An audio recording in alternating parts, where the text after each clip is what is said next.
Welcome, my darlings, to what I hope is the first of many adventure videos, where you choose the path to take.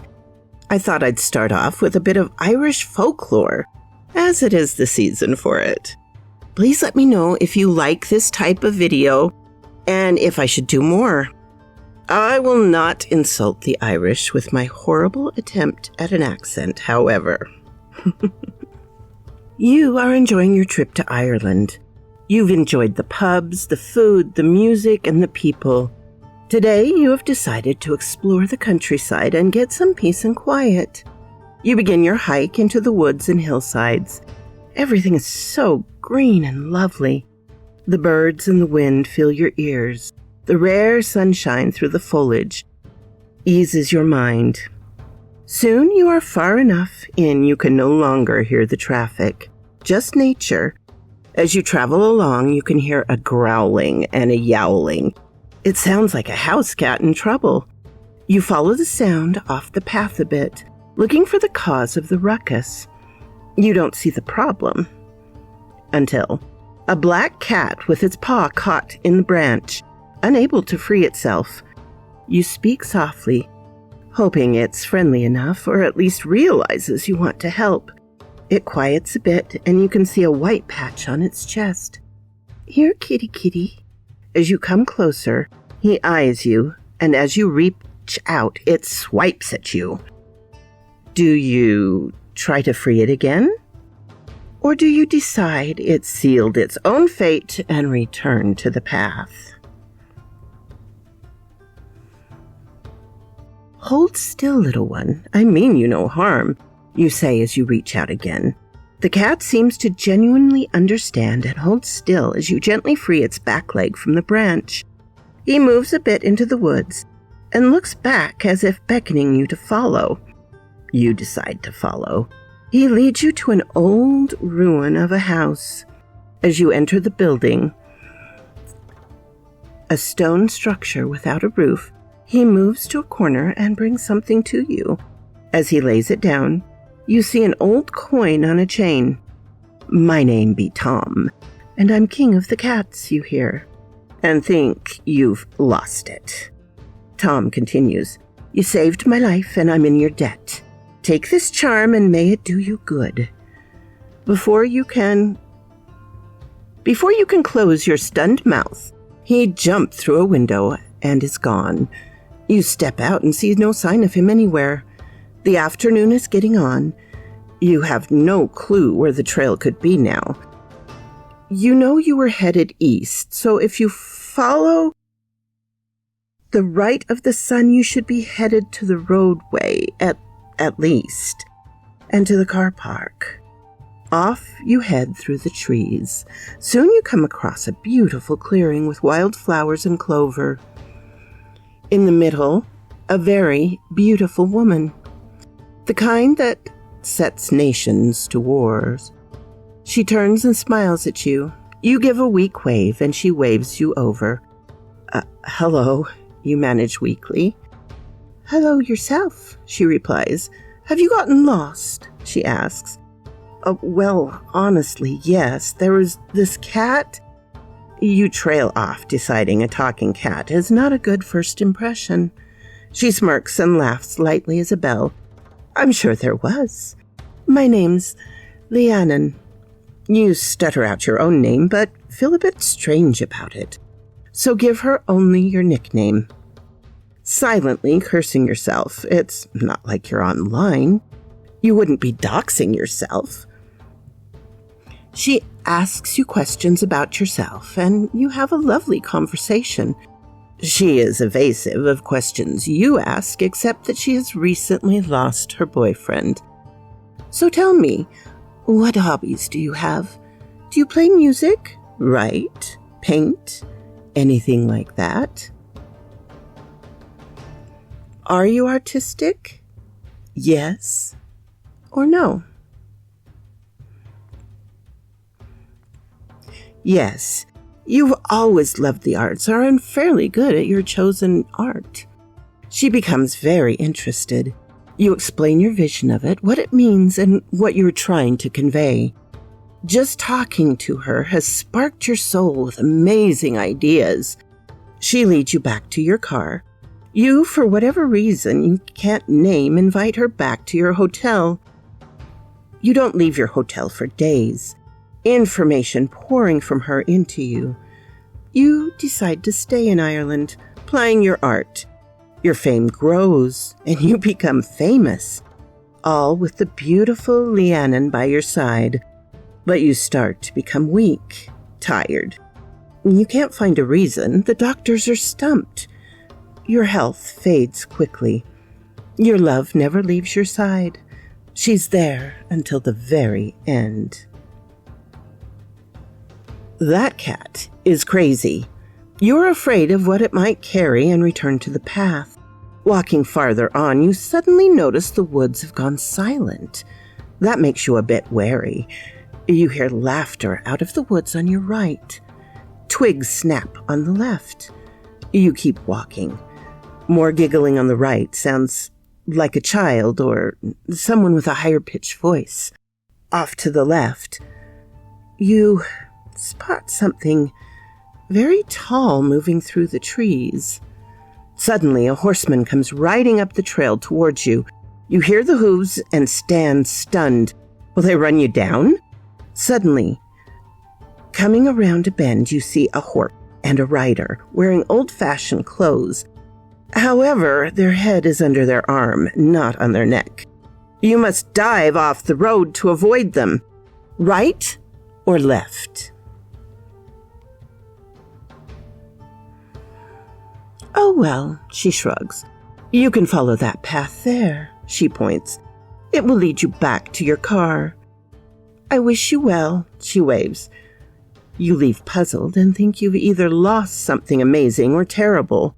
You follow the trail down and do indeed find it starts to follow a lovely stream that leads to a lake. The sun shines brightly and all is a beautiful sight. You pause and enjoy the peace and loveliness of the lake. Waves lightly lap the shore. To your left, you see a stunningly beautiful horse, black as night, but as shiny as an Arabian horse. It stands with its feet in the water. It looks at you and seems quite friendly. You try to decide if you should go pet the dear creature or go on the other way as the path leads away from the beastie. Do you ignore the horse? You have no idea how long until you find your way. Or you must pet it. It demands pets. You walk up to the gorgeous tall horse, speaking softly and reaching in your pack for an apple. The horse lightly tosses its head, excited to see you. It must be hungry. As you reach up with the apple, it reaches forward and with a snap, grabs you by the shoulder and drags you into the lake. The teeth are not those of an herbivore. Your last thought was that you never knew the kelpie was also found in Ireland.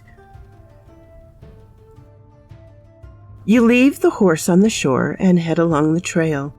It's not your horse anyway. You stride along the shore very much at peace. You decide to dip your toes in the water. It has been a long, strange day. Anyway, you remove your boots and socks. Sitting on a rock and splashing just a bit, listening to the waves, you close your eyes. When you hear a sort of chuffing sound, you look up and a very large otter is standing in front of you. Well, not an otter. It has human and fish characteristics as well. It chuckled at your surprise. Well, well, he says in a rough, deep voice. A weary traveler. What are you doing in my lake, weary traveler? You stutter out. Just passing through. I was sent this way by a woman named Rhiannon. Ah, you were, I? She sent me a treat. A juicy morsel. He licks his chops and flexes his fingers. What? Wait, you shout. Don't eat me. Oh, and why should I not? Eh? Have you something to give me in exchange for your life? You know you have no cash on you, no jewelry. You offer an apple from out of your pack. He wrinkles his nose in disgust. That's not fit for King Dahartu. Dahartu. You reach into your pocket and find the coin on the chain. You hold it out to the creature. It's a gift I got from the cat Chi. He looked interested. Yes, good. From a king to a king. Fitting. You may go. He takes the coin and starts admiring it. You grab your socks and boots and leg it down the trail. You hear him say, shiny, as you disappear into the trees. Soon you break through the trees and find yourself at the car park. Safe and sound. You know no one will ever believe your story, but you will never forget it. You dive to the left as the headless rider gallops past you. You lie very still, your heart pounding as the hoofbeats disappear into the distance. Feeling a little Ichabod Crane, you raise your head and look around. Straight ahead of you is what you kind of register as an old-fashionedly dressed man. A tall figure, very tall, insanely long legs and arms, a pale face with no features. You nearly soil yourself in fear. How could Slender Man be in Ireland? You must have asked out loud, for a chuckle rings in your head. I'm no young upstart, you know. I'm the Boda. I find people getting into trouble. Are you here to cause trouble, stranger? He asks. No, you stutter. I'm just out on a walk. Then there was this trapped cat, and then the headless rider. Did you help the cat? He asks, his blank face tilted to one side. Shame fills you as you consider your answer. Do you lie and say you helped the cat? Or tell the truth and shame the devil?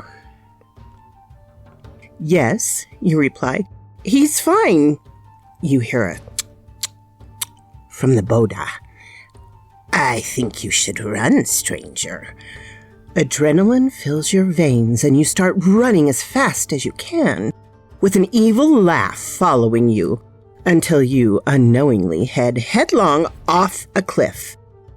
Your last conscious thought is cut short with the snap of your neck.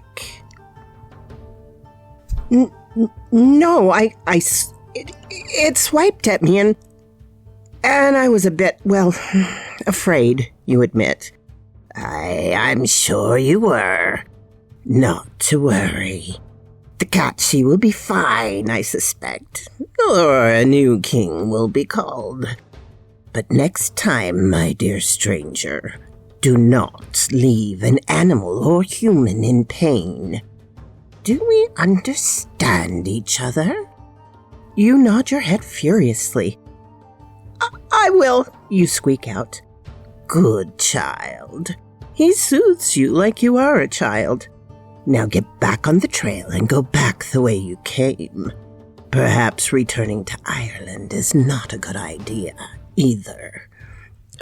But the headless horseman went that way, you plead. The Doulahan is far gone by now. Don't you worry. You were not his prey tonight. He then leans close to your face and... Boo! You jump to your feet and run as fast as you can back down the trail to your car. His evil laugh follows you the entire time. You dive to the right, landing in an uncomfortable bush as the headless rider gallops by. You don't move until the sound of horse and rider are long gone. You hear a high-pitched laughter in the forest. You look towards the sound and see a small man in red garb. You expected green. You dunna like the Doulahan, do ya? Don't fear. Dinna fear, young stranger. You weren't his mark this day, he says, as you can't find the words, stroking his ginger beard. You're not from round here, are ya? No, just visiting. Still trying to wrap your head around the headless rider and the small man. I thought as much, said he. You wouldn't by chance have a dram on you, would ya? Did you bring a drink? Of course, it's Ireland and I'm on vacation. No, I don't drink, at least not while hiking. Yeah, you say, extending the bottle from your pack. He takes and dunks a huge swig. That's the stuff. He sits by you, and the two of you finish the bottle over some great and marvelous stories. He walks you to your car, and when you turn to thank him, he's gone. You open your door and get in the car. Then you notice a small pot made of gold with solid gold coins inside. A note next to it says, "From your dear friend, a leprechaun." You decide to sleep in your car tonight. Who knows if any of this was real after that drink? No, well, I have water. He wrinkles his nose. Water? That stuff will kill you. It's good for nothing. It's good for hiking, you counter. He seems quite affronted. You come into my woods without a drop for your hosts. My apologies, I said I wouldn't do that, and I did it anyway. As a clericon, I consider myself a patient being, but not one drop of whiskey. You best be on your way, my friend. Go the way you were going and be quick about it. Despite his size, maybe because of it, you quickly get back on the trail and hurry forward as the light fades. You hear the creature laugh. Keep going, he yells. You hurry on in the near dark, hoping the trail will go an easy way. Don't just slow your steps. Seems you outran the thing. You look back as you walk, and suddenly you hear a woman crying, as if her very heart is breaking. Just sobs and wails. You step off the trail to find if she needs help. In the dark, you don't see the hill, and stumble and fall, tumbling down until you are skewered on a branch right through the heart. But you really couldn't have changed the banshee's message anyway. So quoth this raven. My darlings, if you enjoyed this, let me know. We can try this again. I have a bunch of ideas of where to go with this sort of story. Leave me a comment. Please like. If you haven't subscribed, please do so.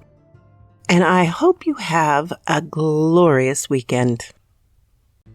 What? You're still here after the whole story? I really appreciate that, darlings. Please hit the like button and subscribe if you haven't. And I always love to hear from you. Have a glorious day, my darlings.